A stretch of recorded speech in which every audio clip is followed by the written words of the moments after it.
Pessoal, já deu start aqui no início da gravação de hoje.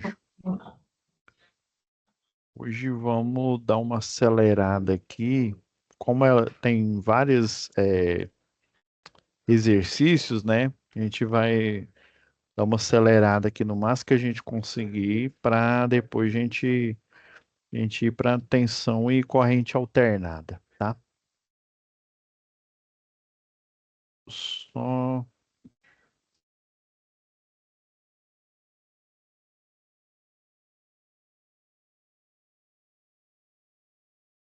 travar aqui, daqui a pouco eu abro aí para mais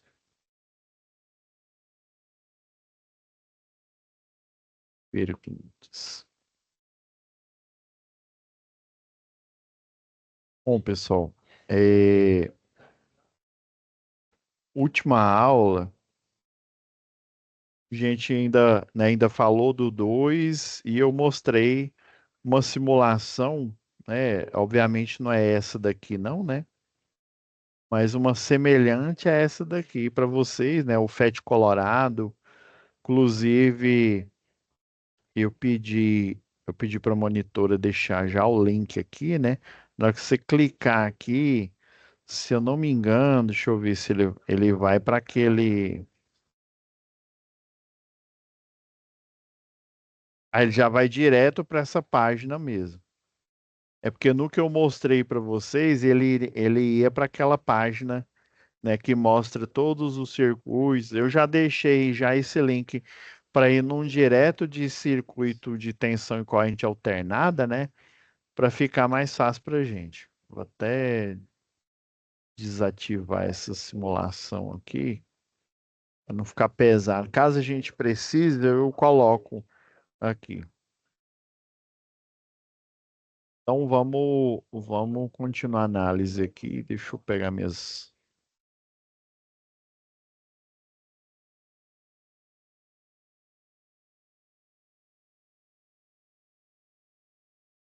A gente já tinha falado. Isso daqui do resistor de desvio. Ah, falta esse circuito aqui.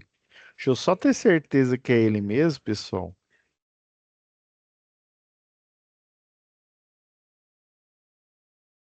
Porque tem vezes que o pessoal muda os exercícios.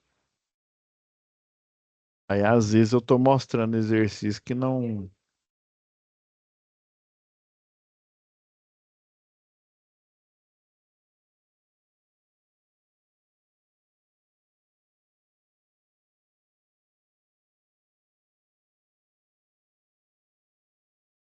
Ah, sim, igual ficou melhor pra gente. Então, isso aqui a gente já falou, né? Deixa eu ver se é esse mesmo. 2K, 1K. Porque teve uma vez que eu estava analisando um diferente aqui. 2, 10, 8.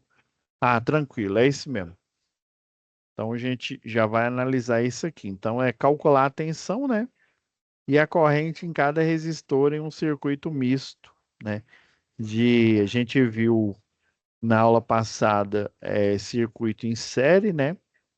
Que é basicamente o algoritmo é a gente fazer a soma, né?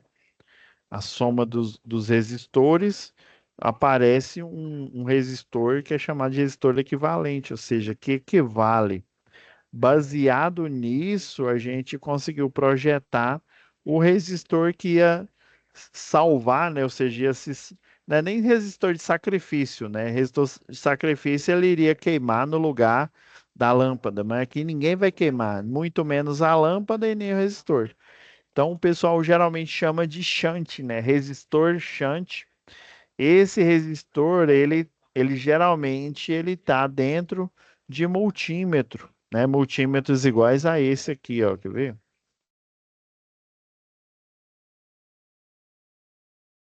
pegar um aqui para vocês.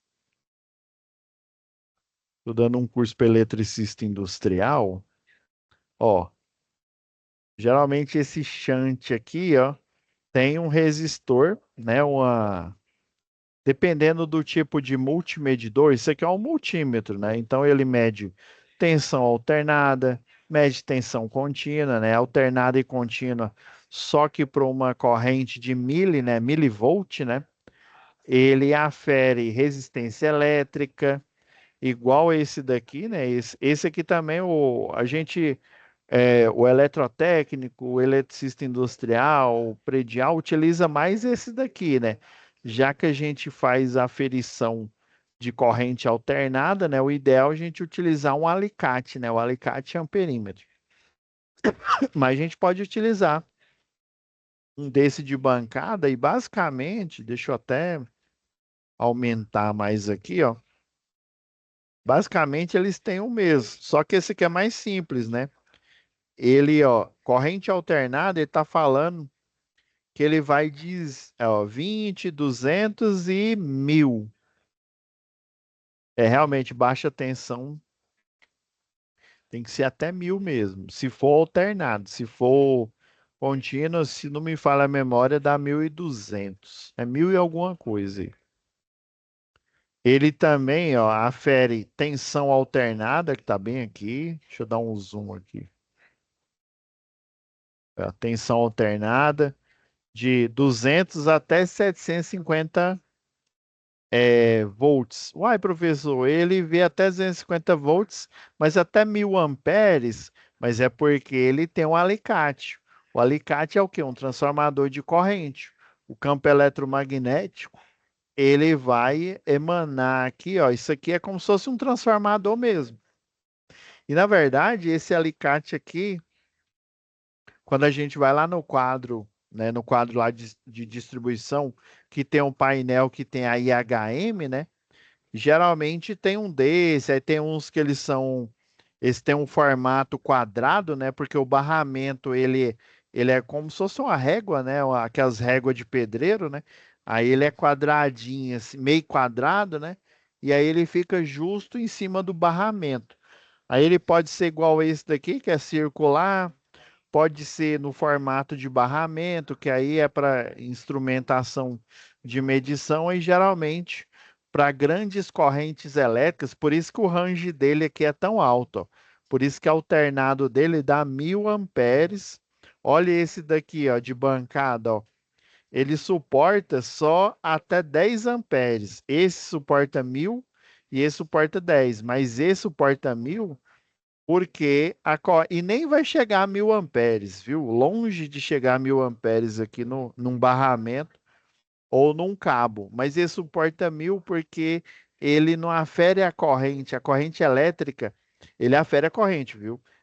Mas ele não entra em contato com a corrente elétrica. Ele entra em contato com o campo magnético que emana dela, emana do condutor, emana do barramento. Aí por isso que o range dele aqui é alto. Já esse daqui não, até 10 amperes, tem uns aí para motor, motor aí de pequena potência, é 20. Se não me falha a memória, eles têm um fusível aqui para 20. Aí no caso seria para pequenos motores aí, um quarto de CV, por exemplo, aí. Agora esse daqui, ó, esse é de bancada. Esse é mais para esse True RMS aqui, ó. Ele é mais para equipamentos eletroeletrônicos, né, para você fazer teste, tá? Aqui até tem a opção aqui, ó, de capacitor, testar diodo, só não tem transistor. Tem uns que você testa até transistor. Esse aqui dá, viu? É só você saber quem que é o gate, quem que é o source, o coletor ali, né? Então, até que dá, né? Mas tem uns que ele já tem a pinagem aqui, já tem uns buraquinhos, né? Uns três buraquinhos para ele medir o NPN, o PNP, né? Esse é mais para bancada. Um eletricista predial, industrial, um eletrotécnico, até um engenheiro mesmo em campo, lá num painel, com certeza carrega um desse daqui, tipo alicate, tá? Esse daqui, ó, tensões, ele suporta até 600. Esse aqui, ó, até 750, né? Já, ó, tensão contínua, ele suporta 1000, porque é energia potencial, pessoal.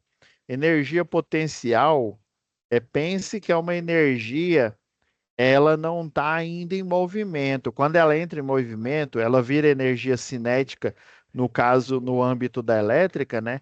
Energia cinética para elétrica é corrente elétrica. Energia potencial para elétrica é potencial elétrico, ou seja, ali tem um potencial elétrico, sei lá, de 220 volts, né? Você vai tomar um choque só porque você está no potencial de 220? Não. E se, obviamente, se você tiver com calçado de segurança, né? Mesmo se você tiver sem luva, aí é lógico, né? Se você não tiver machucado aí no dedo, né? Ou corte, sei lá, corte no lábio, alguma coisa assim, você não vai sentir porque você vai ter energia potencial. Aquela mesma história, né? O cidadão, ele sobe numa cadeira ou numa escada para trocar uma lâmpada ali, né? Trocar alguma coisa. Ele tem um potencial de cair e se esborrachar no chão. Mas se ele não cair, se ele ficar ali, né, se posicionar de maneira correta, ainda tiver uma linha de vida, né, tiver ali um trava-quedas ali, né, um ele não, ele pode até cair, mas ele vai se proteger, né? Então ele tem um potencial, mas se ele não cair, ele não vai, né? Ele não vai se machucar, ele não vai se esborrachar no chão. Então energia potencial, a vantagem da energia potencial é porque é uma energia de acumulação, é potencial elétrico, né? Ou potencial gravitacional. Você só por estar num potencial, necessariamente, né, no caso de a gente falando da elétrica, você não vai ser eletrocutado, porque você só é eletrocutado se você tem energia cinética fluindo por o seu corpo. Ou seja, se você tem corrente elétrica fluindo no seu corpo, tá? Mas se você tiver somente no mesmo potencial, sem energia cinética, você utilizando o EPI, né, os equipamentos corretos, beleza. Peguei isso daqui lá do eletricista só para mostrar para vocês aqui, só para agora, ó, vamos lá. Deixa eu.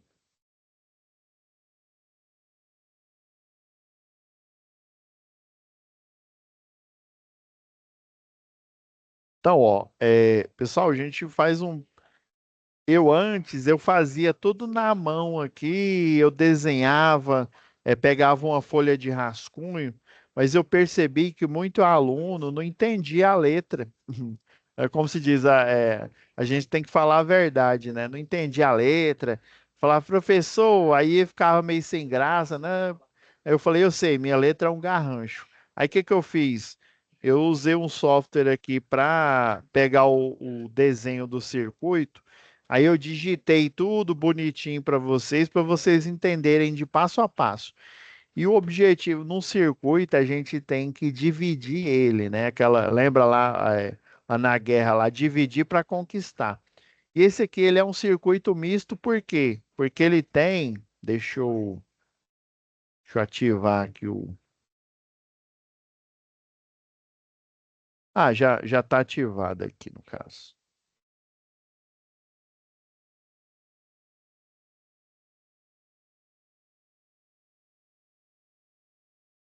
Por que que ele é misto? Porque ele tem, ó, resistência em série, ele tem resistências aqui, ó, em paralelo, essas duas aqui, ó,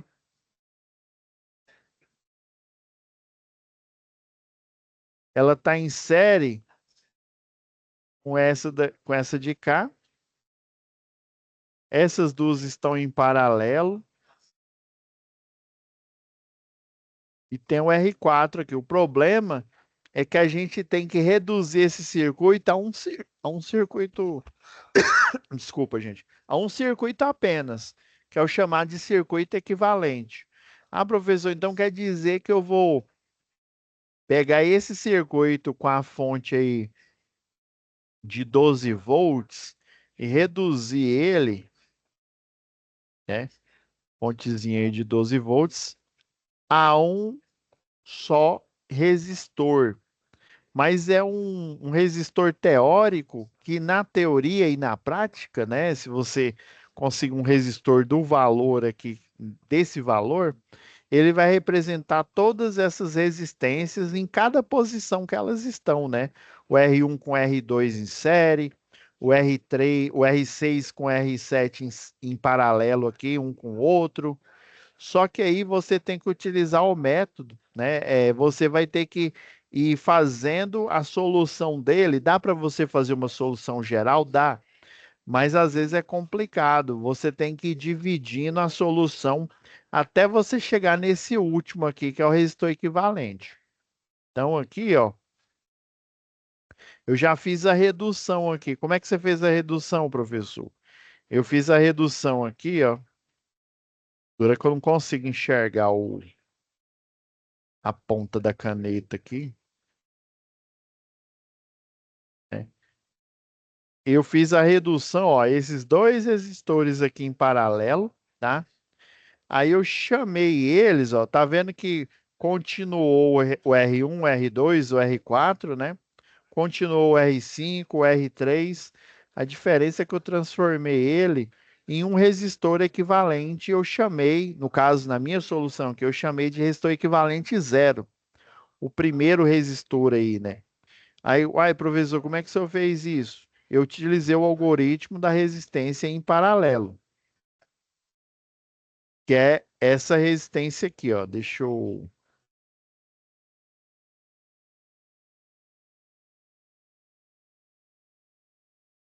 Agora vamos lá, né? Esses dois aqui, já me posicionei aqui.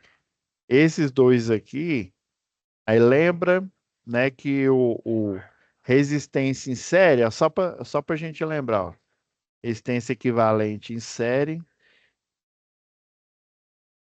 é o resistor um mais o resistor 2 mais o resistor 3 mais tantos resistores quanto eu tiver, né? Mais o resistor N, né? O enésimo resistor, né? Então, geralmente em paralelo, você tem a fonte de energia e tem os vários resistores aqui, né? R1, R2, R3 e assim por diante, né? Já na resistência em série, né? é, em, em paralelo, desculpa, você tem a fonte, você tem os resistores tudo ligado em paralelo, ó, eles ligados em uma mesmo potencial elétrico. Até o resistor N aqui, ó, a gente teria o 1, o 2, o 3, o 4, o 5. E o algoritmo, ele é um algoritmo, aparentemente parece complicado, resistor equivalente, um sobre resistor, não é o resistor equivalente, é um sobre resistor equivalente, é um sobre R1 mais um sobre R2 mais um sobre R3 mais até chegar no resistor enésimo aqui, ó. O problema é que a gente encontra o inverso da resistência equivalente. Aí, como assim, professor?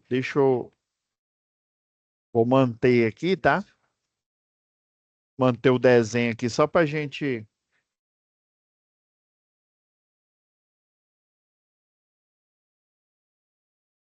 se eu não me engano, tá aqui, ó.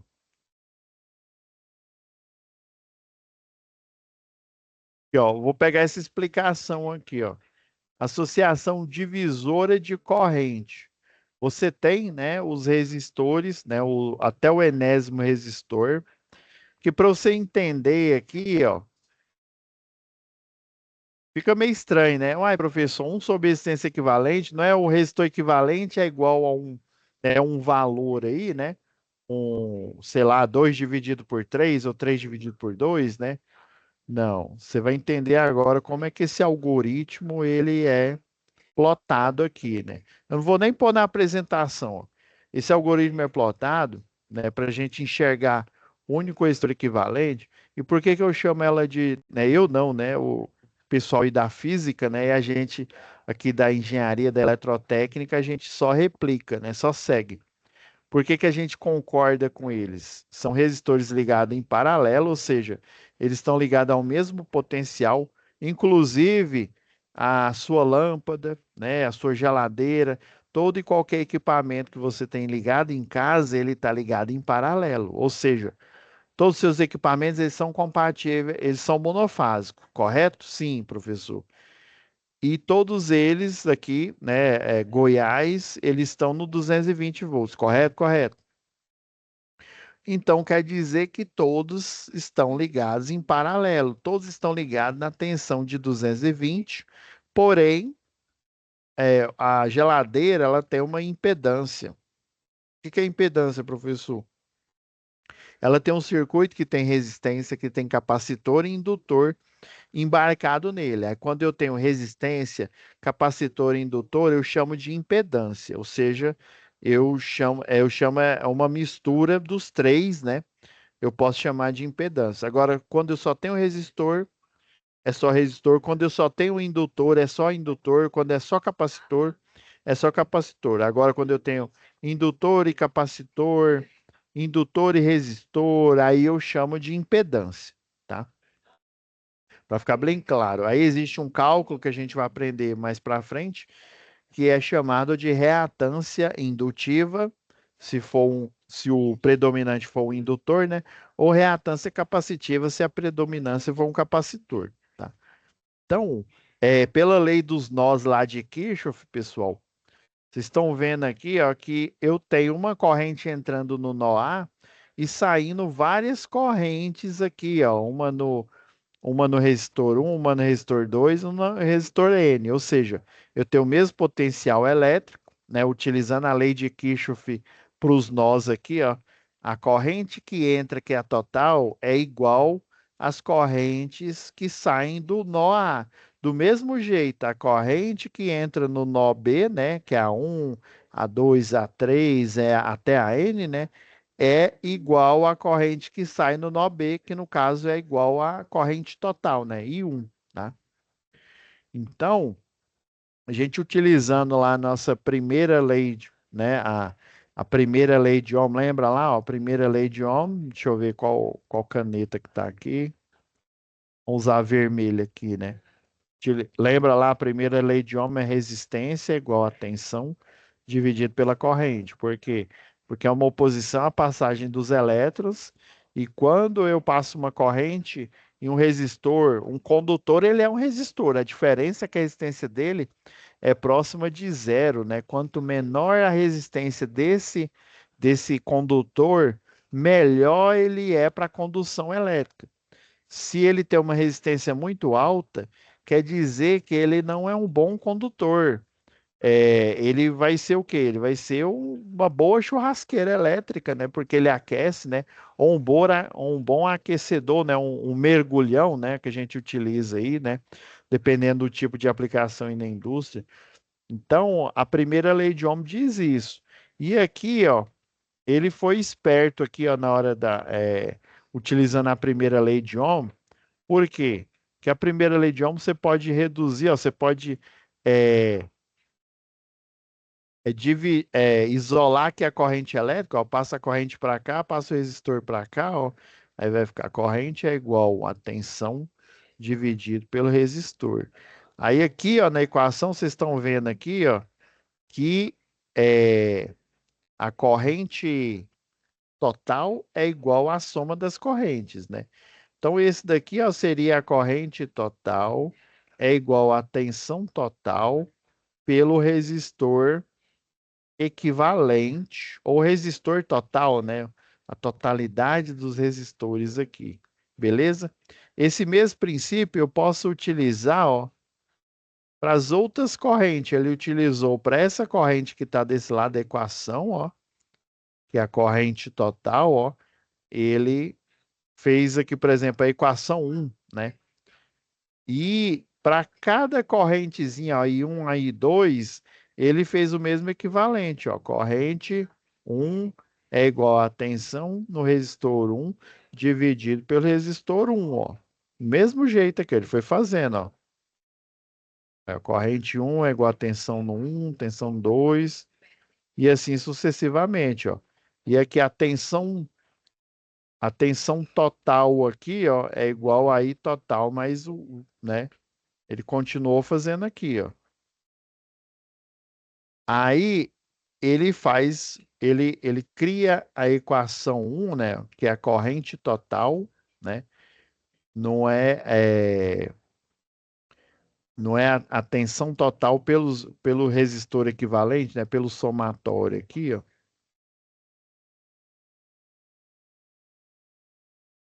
O duro é que eu passei o slide aqui, passei aqui, ó, vai aparecer isso aqui, ó. Aí tá vendo aqui, ó. Isso aqui é a tensão total, ó, resistor equivalente é igual a corrente total, né? Aí, ó, corrente total, o I aqui, né, que ele nem coloca total, né? Tensão total pelo equivalente, ó. E ele criou a equação 2 e aqui a gente tem a equação 1, né? Por quê? Porque cada corrente que eu fui somando aqui não é a tensão 1 pelo resistor 1, o outro é a tensão 2, né? Pelo resistor 2. Como é a mesma tensão, por isso que ele está fora da equação aqui, ó, tá? O pessoal lá da matemática chama isso aqui, ó, de colocar o termo.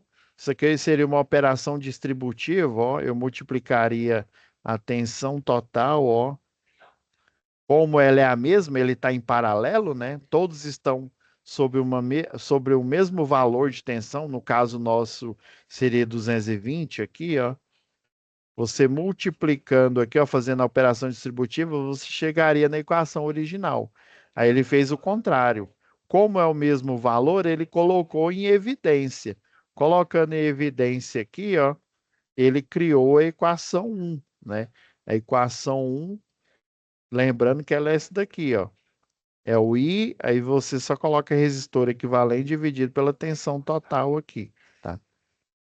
Ou nela em evidência, sobrou o quê? Ó? Sobrou 1 dividido pela resistência 1, 1 dividido pelo R2 e assim por diante, até o enésimo resistor, tá? Agora, ele igualando essa parcela aqui, ó, da equação 2 na equação 1 aqui, ó, no lugar do I, ele vai colocar a tensão, né, em paralelo dividido pela resistência equivalente. Vocês viram aqui, ó, no lugar do I, ele vai jogar essa parcela da equação, ó, que foi para cá, ó. Na equação 1. Ele continuou aqui, ó, tensão total. Ele já tinha tirado em evidência aqui, né? Pela propriedade distributiva aqui, né? Que é a multiplicação por cada termo. Essa soma aqui são chamadas de frações parciais, tá? Aí, ó, vocês estão vendo que eu tenho de um lado da equação a tensão em paralelo, a total dividido pela resistência equivalente. Do outro lado, eu tenho o mesmo valor, ó, tensão em paralelo, que é a total, vezes 1, né, sobre a resistência até a enésima aqui, ó, que já é o vislumbre do algoritmo para você achar a resistência equivalente. Aqui, ó, nessa equação, o que que ele fez? Ele só passou a tensão total para esse lado da equação e ficou o quê? Ó? Ficou assim, ó. Tensão total, resistência equivalente. Passou para esse lado aqui, ó. Ela está multiplicando, ela passa para esse lado aqui dividindo, ó. Aí ficou, ó, 1 sobre R1 mais 1 sobre R2 até, né, chegar a 1 sobre Rn aqui, ó. Aí quando você tem um número dividido por ele mesmo, apesar de eu não saber, né? A gente não saber, você faz o que? A simplificação. Aí vai sobrar o quê, ó? O algoritmo final, ó, para você achar a resistência equivalente, né? E esse mesmo cálculo ele serve para indutor. O indutor, a simbologia dele é o L, né? A unidade de medida de um indutor, né? Lembrando que o indutor é isso aqui, ó. É um enrolamento. É um fio em que ele tem esse enrolamento. Esse enrolamento aqui eu chamo de espira, né? Ou seja, é uma volta aqui da espira, né? Ele pode ser quadrado, pode ser circular, né? Existe vários formatos. Tem alguns motores aí que eles têm várias geometrias nas suas bobinas, tanto na do rotor, principalmente na do estator. Aí, dependendo aí do motor, o estator geralmente, não estou falando todos, né? Geralmente é a parte que fica parada e o rotor é ele que fica girando. Aí, às vezes, você para otimizar o fluxo de campo eletromagnético, você utiliza várias geometrias. No lado aqui lá no estator, você utiliza uma bobina quadrada, depois uma bobina triangular, depois uma bobina losangular. Isso tudo para você aproveitar os espaços dentro do estator desse motor, né? O motor aí, por exemplo, um gaiola de esquilo aí, né? Arquitetura que literalmente parece uma gaiola, né? E aí entre as barras da gaiola, você vai passar o enrolamento aqui, ó, da bobina aqui, ó. Vai fazer esse enrolamento aqui. Aí você só encaixa ali na parte da gaiola desse motor. Então o indutor, o símbolo, né, para o resistor é o R, né? Para o indutor o símbolo é o L maiúsculo, tá? A unidade de medida, vamos supor que esse indutor aqui, ó, ele tem o valor de, sei lá, 4 mili, né, vezes 10 a menos 3 Henry, né? Ou você coloca um H maiúsculo, ou então literalmente você escreve Henry com Y, né? Então, a unidade de medida de indutância é o R, tá? Do mesmo jeito de capacitância, a gente vai ver mais para frente, mas eu já estou dando spoiler aqui, né? Para a gente como se já chegar nos outros exercícios e nas análises, né? E, e já ter esse entendimento, né? O capacitor, a unidade de medida dele é o farad, tá? Então, um capacitor, por exemplo, sei lá, ele tem 30, sei lá, nano vezes 10 a menos 9 farad. Aí geralmente é um F maiúsculo, ou então você escreve, né?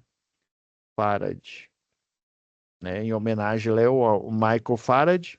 E o outro é Henry alguma coisa lá, um físico também, né? Essa unidade de medida. E a associação de resistores em série ou em paralelo, o cálculo para você associar, né? Você associa também em motores elétricos, por exemplo, várias bobinas, né? Você associa bobinas em série e bobina em paralelo. Justamente, por exemplo, você associa em série bobinas para você ter um campo eletromagnético, porque a bobina você tem uma quantidade de voltas, né? Quanto mais voltas eu tenho, se você pegar a equação dos transformadores, né? Quanto mais volta eu tenho no primário, por exemplo, mais potencial elétrico eu vou conseguir acumular ali, né, de campo eletromagnético. Tem até um exercício que fala disso. Talvez a gente ainda fale dele daqui a pouco aqui. E o capacitor do mesmo jeito, só que ele, em vez de acumular campo magnético, ele acumula carga elétrica, ou seja, portador de carga. Tá? Então, o cálculo para associação, né? Se você quer um eletroímã mais forte, se você quiser campo eletromagnético mais forte, ou até mesmo mais potencial elétrico, eu associo as bobinas em série. Agora, se eu quiser ter um alcance maior, por exemplo, eu tenho um motor, né? Um motor aqui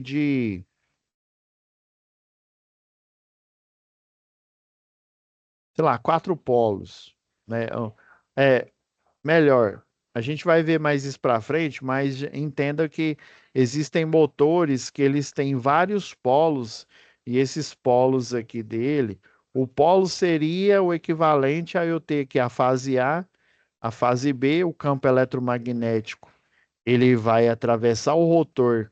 do polo, né? É sempre o motor ele tem um número par de polos, ou seja, eu tenho um motor com dois polos, com quatro polos, ou seja, múltiplos aí de dois, né? Dois, quatro, seis, né? E assim, sempre para eu fechar uma fase.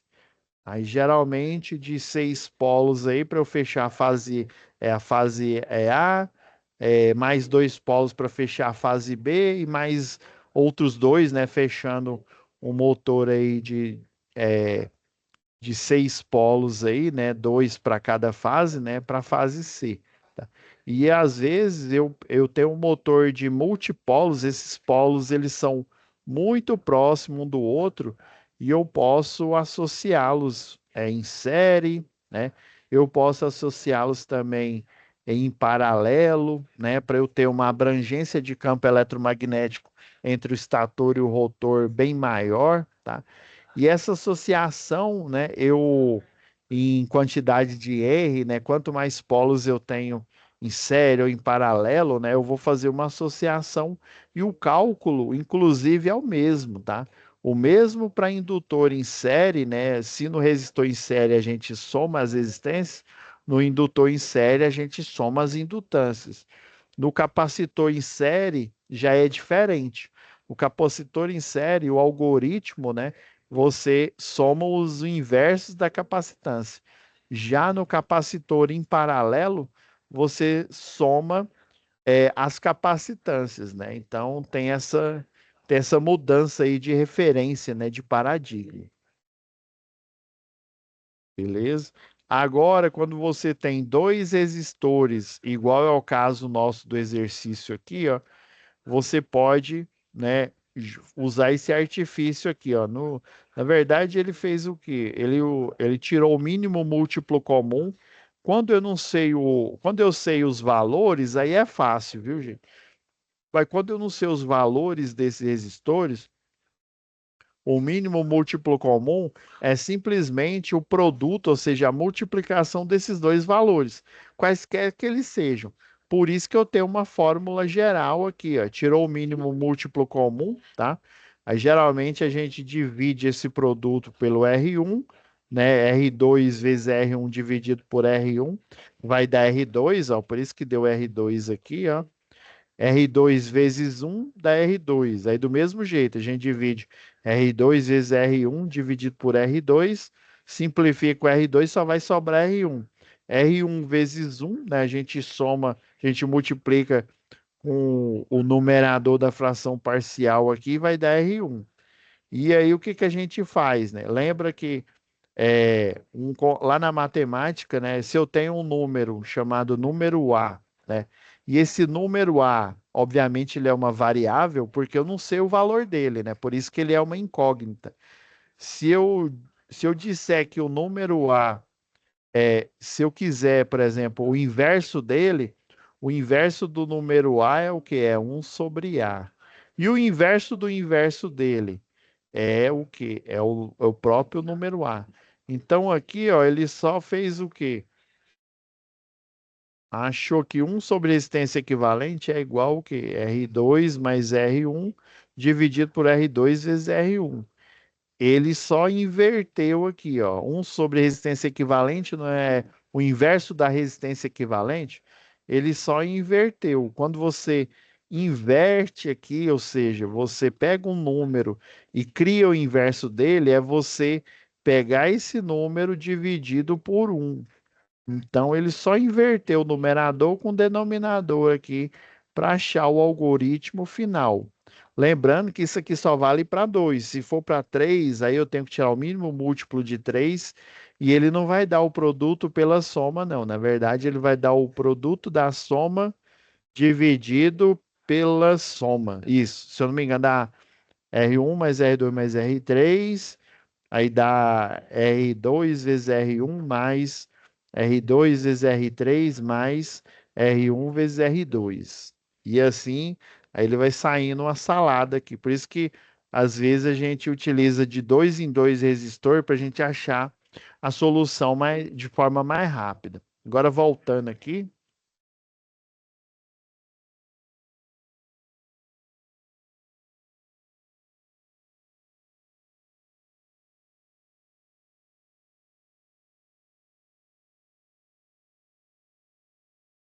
Então aqui, ó, simplesmente ele usou o produto pela soma, tá? E aí tem uma manha, pessoal. Quando o resistor ele é igual, né? Por exemplo, o R6 e o R7 eles são iguais. Você não precisa nem fazer a conta. Quando eu tenho dois em paralelo, isso é só para dois, e o três não. Dois em paralelo, e eles têm o mesmo valor, a resposta é a metade deles. Então, a metade de 8K é o quê? 4K. E isso você faria sem cálculo, tá? Mas se eu quisesse fazer com cálculo, eu colocaria aqui, ó. Resistência, eu chamei de zero, né? REC zero é igual ao produto, né, de R6 vezes R7 mais, né, dividido pela soma, né, R6 mais R7. E agora sobrou o quê? Sobrou o R. Agora eu fiz a soma aqui, ó.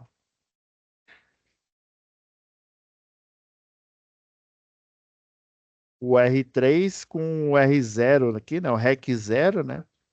Então eu vou chamar ele de REC 1, ó. Então, como eles estão em série, é só a soma algébrica, ou seja, 2K mais 4K dá 6K. Vocês estão vendo que o circuito, cada vez mais, ele está diminuindo aqui, ó. Agora, né, eu fiz os dois em paralelo aqui, ó. Os dois em paralelo, o produto pela soma. Vai dar o quê? 3,75. 3,75 aqui, ó. Agora sim, esse último resistor em paralelo aqui que eu fiz, eu consigo achar a resistência equivalente que eu chamei de REC 2, né? Resistência equivalente 2. Agora o que que sobrou aqui, ó? Tá tudo em série, ó. Agora é só eu fazer a soma algébrica, tá? Que aí vai dar uma resistência total aí, ó, se eu fizer a soma algébrica, ó, 2K mais 1K mais 2K aqui, ó, já dá 5K, né? 5K mais 3,75, 8,75 aqui, ó. Então, ó, segundo passo, né? Achei a resistência total, né? Para quê, professor? Por que que eu tenho que achar a resistência equivalente total? Porque senão eu não vou achar a corrente elétrica que flui pelo. Deixa eu tirar aqui da. Vou manter aqui. Eu vou aumentar aqui para ficar melhor para vocês aqui. Porque senão o ruim é que o desenho, quando ele fica no modo apresentação, né, eu não consigo ver a ponta da caneta. Aí fica difícil eu mostrar aqui assim para vocês, né? Então, eu preciso fazer isso para eu achar a corrente total. Porque a partir da corrente total é que eu vou, por exemplo, ó, no circuito completo aqui, ó, a corrente total ela vem aqui.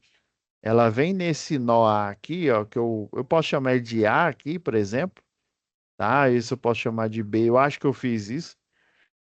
E eu vou ter uma corrente total entrando aqui, porém, ela vai se dividir. Ela vai se dividir para a corrente 5 e para a corrente 3, o I3 aqui, ó.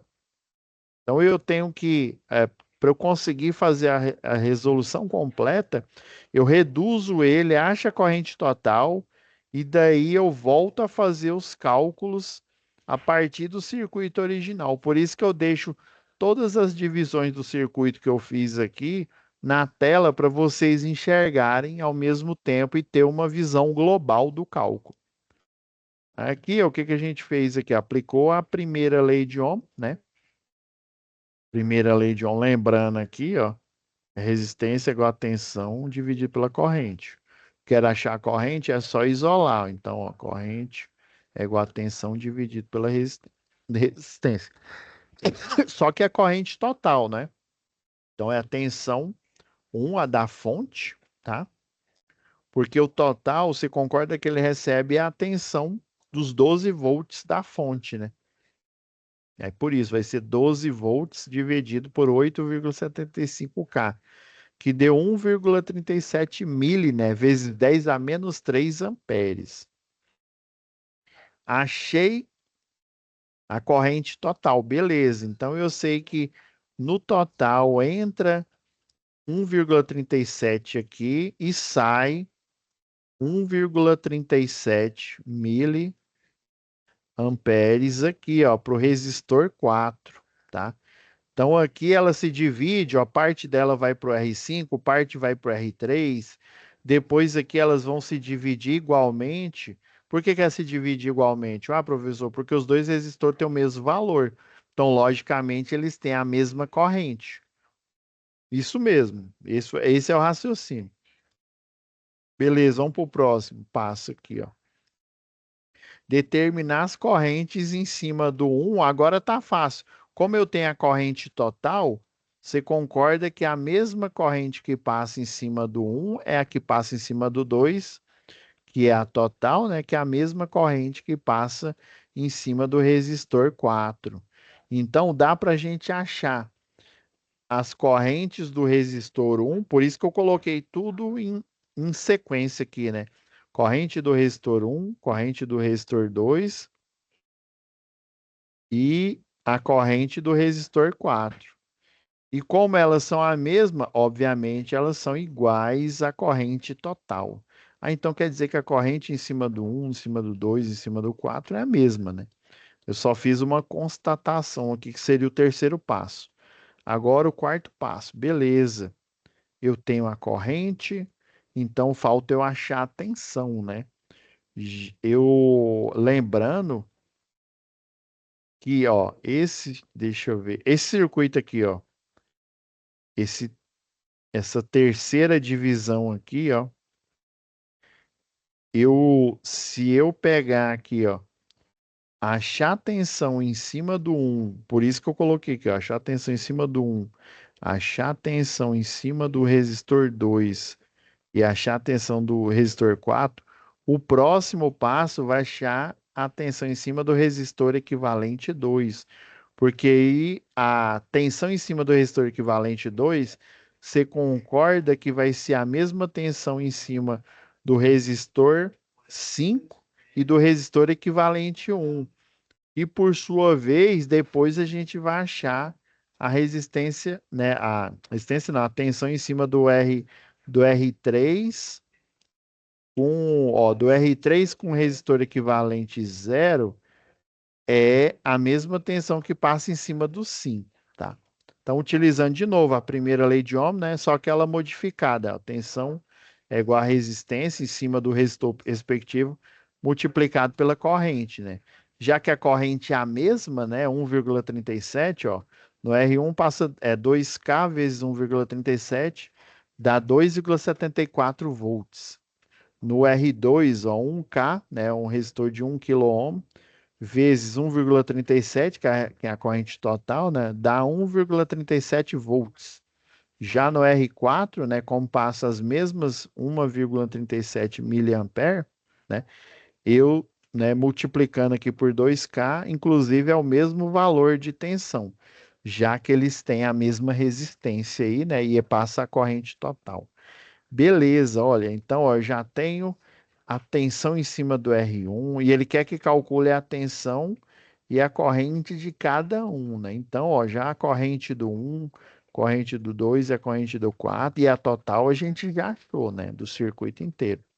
Só falta achar as correntes do R5, R3, R6, R7 e as tensões em cima de cada um deles. Aí vai levar a gente para o próximo passo, que é achar a tensão em cima do R5. Aí a tensão em cima do R5 a gente vai utilizar um artifício aqui. Como assim, professor? Você concorda aqui, ó, que a tensão em cima do R5, né, é a tensão, ó, quando ele tá, vamos até esse desenho aqui, ó, pra vocês entenderem aqui, ó. Lembra que eu falei, eu vou falar isso mais para frente, existe a lei, a LKT, né, lei de Kirchhoff para as tensões. A lei de Kirchhoff das tensões, ela diz que o somatório é esse símbolo aqui, ó, o sigma, né? O somatório, ou seja, das tensões das fontes, como ela só tem a fonte 1, né? A V1, né? É igual ao somatório, aqui está no modo geométrico, aí ele é igual ao somatório da tensão no resistor 1 mais a tensão no resistor 2. Não preciso nem pôr R aqui, ó, no 2 só. Mais a tensão no EC 2, né? Mais a tensão no 4, no resistor 4. Elas são equivalentes. Ah, então quer dizer que se eu pegar a tensão do 1, do 2, do REC 2 e do 4, né? Eu vou ter, vai ser igual a 12 volts. Essa que é a ideia aqui, ó. Aqui é porque eu já reduzi para o R5 aqui, ó. Não, foi dentro dessa malha, desculpa, pessoal. Por isso vocês estão vendo que, como se diz, tem algo errado que não estava correto aqui.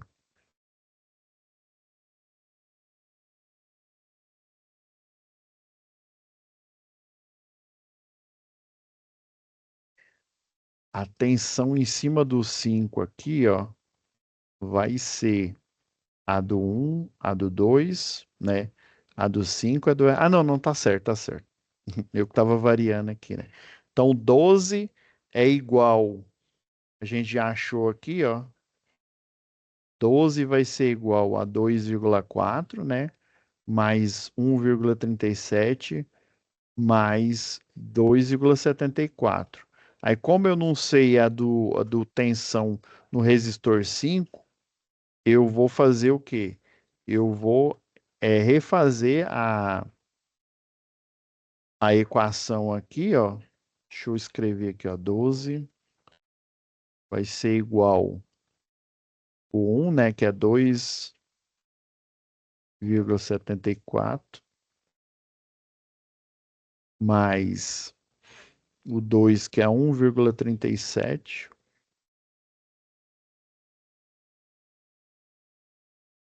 mais o 4, que eu já sei, né? Que a gente calculou, que é 2,74 também. Mais o 5, que eu não sei, ó. Tensão no resistor 5.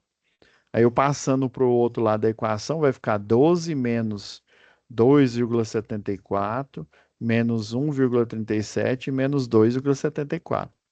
Para vocês entenderem o raciocínio, é essa malha aqui, ó. Esquece essa malha aqui, pessoal.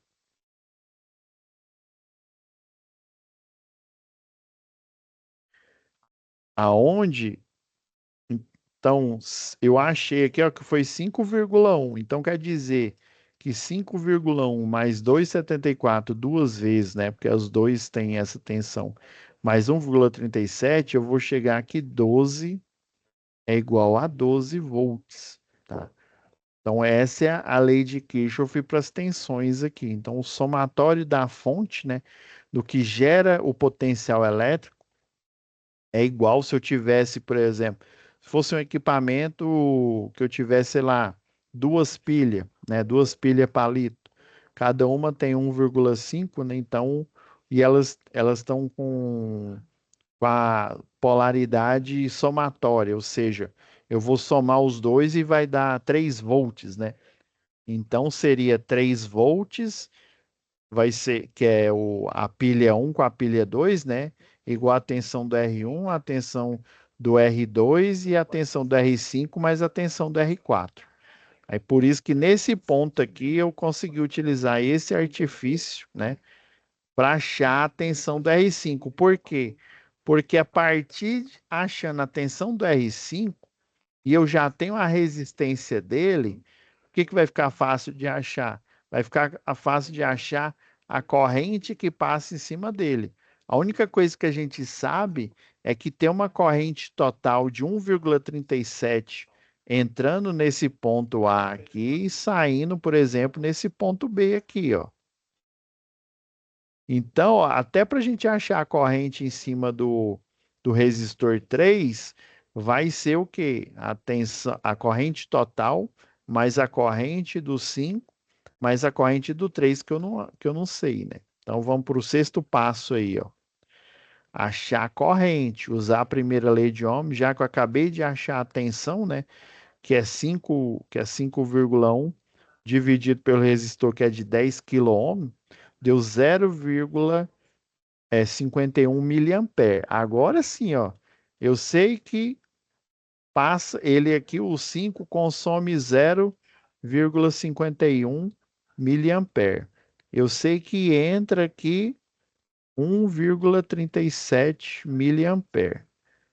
Então quer dizer que se eu subtrair 1,37 de 0,51, eu vou achar a corrente do I3, né? Se a gente fizer aqui, ó, 1,36. Como os dois são mili, né? Então, se eu só fizer, pôr em evidência o vezes 10 a menos 3 e fizer só o cálculo aqui do número racional, vai dar a mesma coisa. Então, é 1,37 vai ser igual a corrente do 5 e a corrente do 3 aqui, ó. Então, menos 0,51. Ó, achei que é 0,86. Então, a gente acabou de achar a corrente em cima do resistor 3, ó. É o sétimo passo, ó. Tá vendo aqui, ó? 1,37, que é o que entra aqui,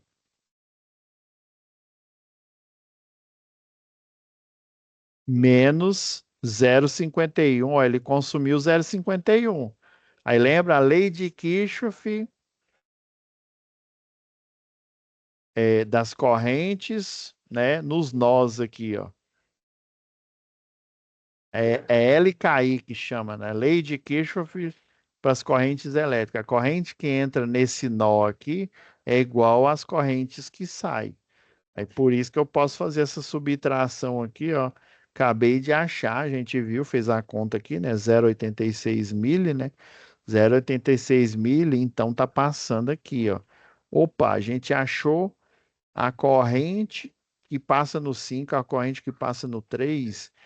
Então você concorda que a corrente do 3 ela vai ser dividida de forma equivalente, ou seja, o 0,86 miliampere vão ser divididos de forma igualitária para os dois resistores aqui de 8K, tá? Ah, professor, por que que a corrente, a de 0,51 não passa no resistor 6 e no resistor 7? Porque ela já vem direta aqui, ó, e vai para esse outro nó e ela já soma com as outras correntes que tá vindo do R6 e do R7 aqui, ó. Bem aqui, ó, depois que ela chega aqui, ó, ela sai do resistor 6, sai do resistor 7, vem para cá aqui, ó, esse nó aqui, ele tem o mesmo nome. Ou seja, é como se elas tivessem, como não, elas estão curto-circuitadas aqui. Então a corrente total vai passar aqui e entrar nesse nó aqui. Então aqui vai ser a corrente total mais 0,51. Isso mesmo, ó, do 5 aqui, ó. Então, o oitavo passo, ó, determinar a tensão, já que a gente acabou de achar a corrente, fazendo a subtração, né, da corrente total com a corrente do resistor 5, né? Então, o 2K, né, que é a resistência dele, e a corrente que passa em cima dele é o 0,86. 0,86, né, 2K vezes 0,86 mili, né? Aí aqui sim, aqui você tem que usar o mili, viu? Porque senão não dá 1,72 não, né? Então, na calculadora toma cuidado, ó. Na hora que você estiver fazendo a conta aqui, ó, aí 2 vezes 10 a terceira, vezes 0,86 ou 0,86, dá no mesmo, vezes 10 elevado, aí você coloca, aqui você tem que utilizar um artifício, é a menos 3, né? Você coloca 3, você coloca menos aqui, ó, aí 3, aí aqui você só deleta aqui, ó. Pelo menos para essa calculadora aqui, ó.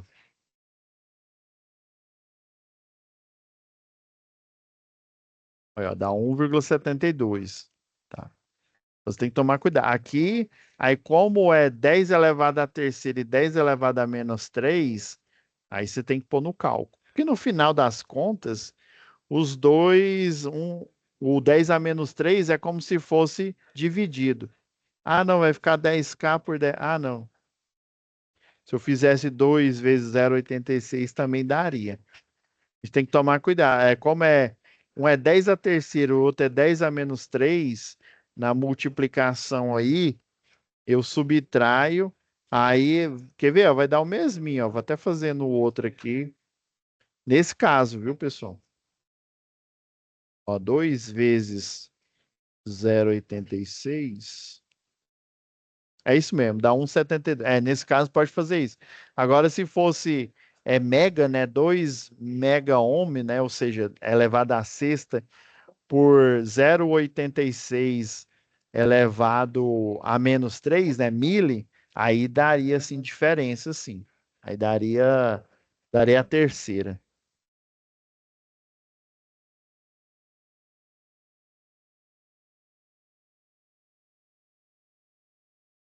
Então, ó, a tensão em cima do resistor 3, né? A gente achou que é 1,72. Agora, nono passo, determinar as tensões, né, em cima do resistor 6 e do resistor 7. Aí lembrando, como eles têm a mesma corrente e a mesma, daria para eu achar de dois jeitos aqui, ó. Mas aí eu teria que, ó, aqui eu sei que vem 0,86, né?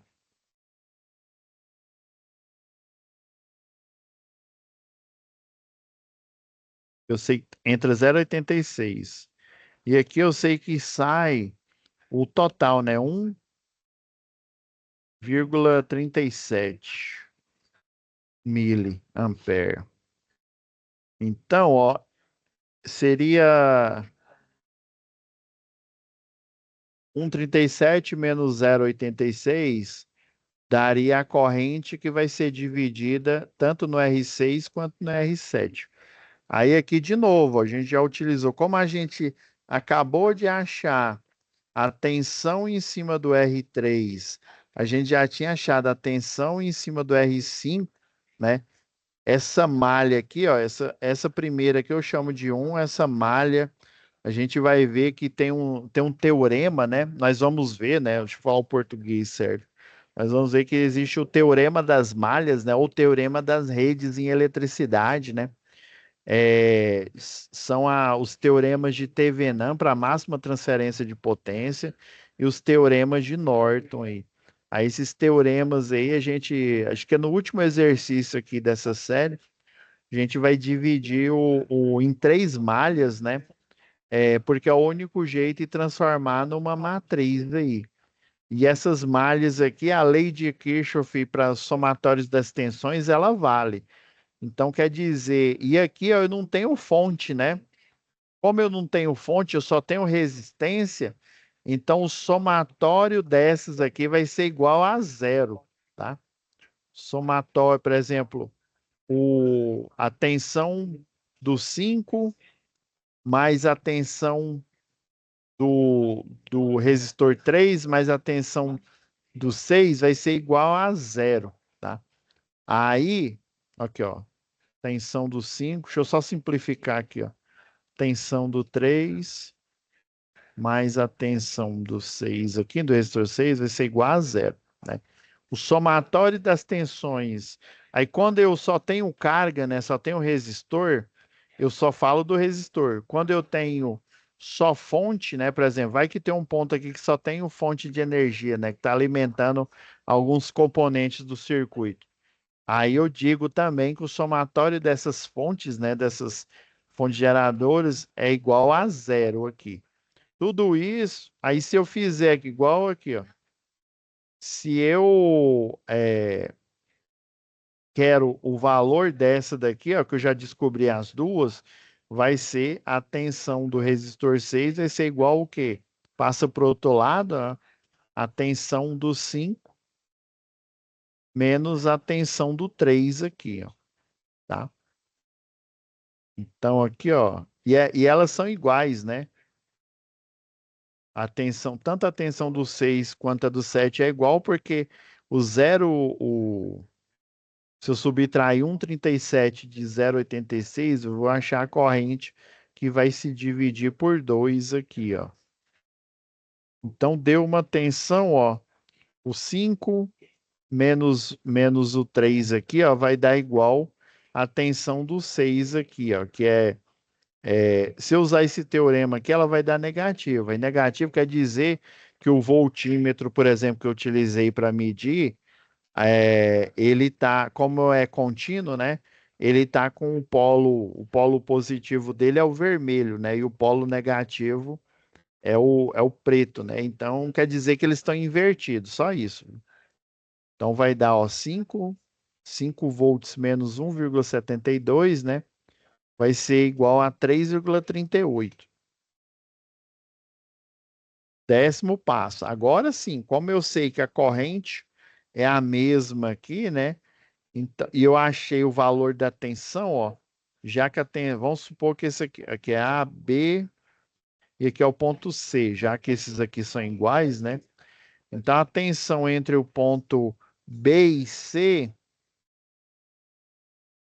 como eles estão em paralelos, é a mesma, ó. Por isso que eu coloquei aqui, ó. E a corrente, e como eles são o mesmo resistor, né? A corrente é a mesma, então vai ser a tensão. Eu peguei só a do 6 aqui, ó, dividi pelo resistor 6, que é a mesma coisa da tensão do resistor 7 dividido pela a resistência do 7, né, que dá 3,38 volts, né, que eu já acabei de achar aqui, dividido por 8K. Então dá 0,42. Aquele raciocínio, se a gente tivesse feito a conta aí, ele daria no mesmo, daria 0,42. Aí o último passo, cadê? Ah, não, aqui já é o outro exercício aqui, já. Aí já a conta é o atividade 4, tá, pessoal? Pessoal, eu fui um pouco, você desculpa, eu fui um pouco a mais do horário aqui, porque eu tô entregando uma turma aqui, a gente tá terminando, mas aí na próxima semana a gente vai fazer a 1 hora certinha, tá bom? Aí como só tô fazendo correção, a gente tá finalizando para ir para o próximo módulo, é por isso que eu usei mais esses 20 minutos aqui dessa aula. Tranquilo? Então é isso, pessoal. Aí próxima aula, está vendo que esse daqui, ele é simples, ele é rápido, se a gente souber, obviamente, da teoria e fazer ele ali rapidão, né? Mas eu quis deixar ele em toda a tela aqui, ó, para vocês enxergarem os passos que foram feitos aqui até reduzir o circuito, né? E todo o cálculo. Por isso que eu deixei ele nessa tela aqui completa aqui, para vocês terem uma visão geral. Antigamente eu fazia aqui no papel, né? Por exemplo, fazia aqui, ó.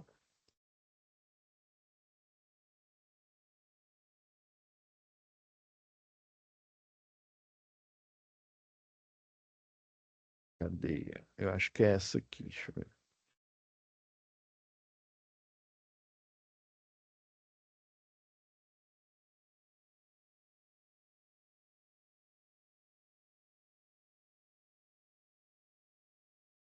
Eu fazia aqui, ó.